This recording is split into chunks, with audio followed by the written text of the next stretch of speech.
తిరుపతి తిరుమల దేవస్థానం పట్ల ఏ విధమైన గౌరవము లేని వ్యక్తి, సాంప్రదాయాల సంస్కృతి పట్ల ఏ విధమైన విశ్వాసం లేని వ్యక్తి ఈరోజు తన మీద ఈ లడ్డు కల్తీ వ్యవహారంలో ఒక కొత్త నాటకాన్ని మొదలుపెట్టారు. జగన్మోహన్ రెడ్డి గారు ఏ రోజైనా సతీ సమేతంగా తిరుపతి తిరుమల దేవస్థానానికి ఏ రోజైనా వెళ్ళారా?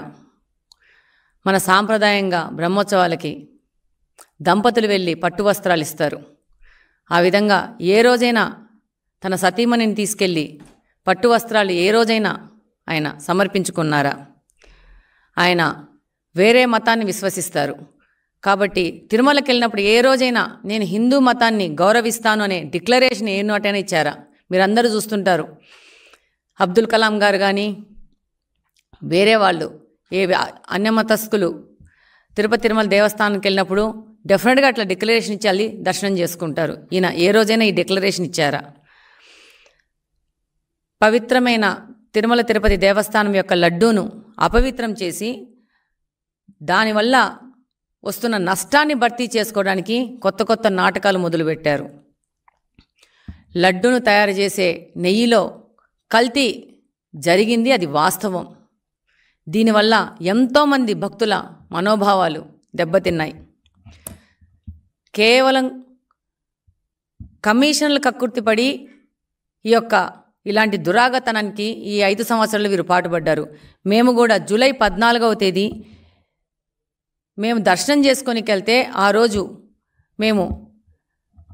మీడియాతో మాట్లాడడం జరిగింది. తిరుపతి దేవస్థానంలో దర్శనం అయిపోయినాక ప్రసాదాలు ఇస్తారు. దాని క్వాలిటీ ఎంత దిగజారిందంటే అధికారులకు కూడా ఇప్పుడే చెప్పి రావడం జరిగింది. వాళ్ళు అంటారు మేము ఆర్గానిక్ ప్రోడక్ట్ వాడుతున్నామని చెప్పేసి. ఈ యొక్క ప్రసాదాలు ఒక క్వాలిటీతో భక్తులకు అందించాలని చెప్పేసి వాళ్ళకి లెటర్ రాస్తాము. అలాగనే వాళ్ళకి మీ ద్వారా కూడా విన్నవించుకుంటున్నాము. వాళ్ళు తప్పకుండా ఈ విషయాన్ని గమనించి వీటినన్నింటినీ మారుస్తారని కోరుకుంటున్నాను.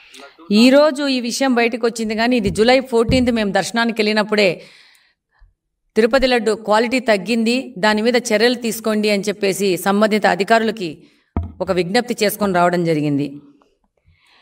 ఇదే కాకుండా ఈరోజు దీని నుంచి తప్పించుకోవడానికి ఎట్లా పడితే అట్లా విమర్శలు చేస్తూ ఉన్నారు. అసలు ప్రజలందరూ చూస్తున్నారు. కొంతమంది పెద్దవారు సొసైటీలో పెద్ద హోదాల్లో ఉన్నవాళ్ళు ఎంత అధ్వానంగా మాట్లాడుతున్నారంటే తప్పు చేసిన వాళ్ళు తప్పు చేసినాము అని చెప్పేసి ఒప్పుకోవడము, లేకపోతే మౌనంగా ఉండడం చేయాల. కానీ దొంగ అన్నట్టు వీళ్ళే తప్పు చేసి వీళ్ళే దీనికి గుళ్ళల్లో పూజలు చేయడము, తిరుమలకి కాలినడకపోవడం అంటే కొత్త డ్రామాలు మొదలుపెట్టారు. ప్రజలందరూ గమనిస్తున్నారు మీ యొక్క నాటకాలని.